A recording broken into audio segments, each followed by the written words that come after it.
நீ போறேன்னு சொன்னதுனால தான் எடுக்கிறேன் இந்த தலையை.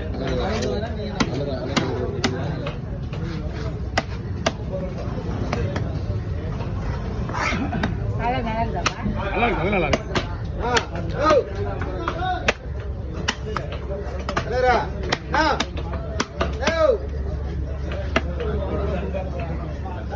பார்த்து தான் போறாரு, பார்த்து தான் போறாரு.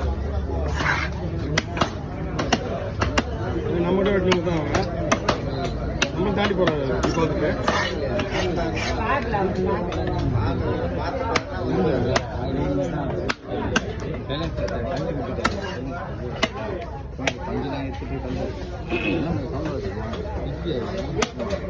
ஒரு செலவாயிட்டு இருக்குங்க.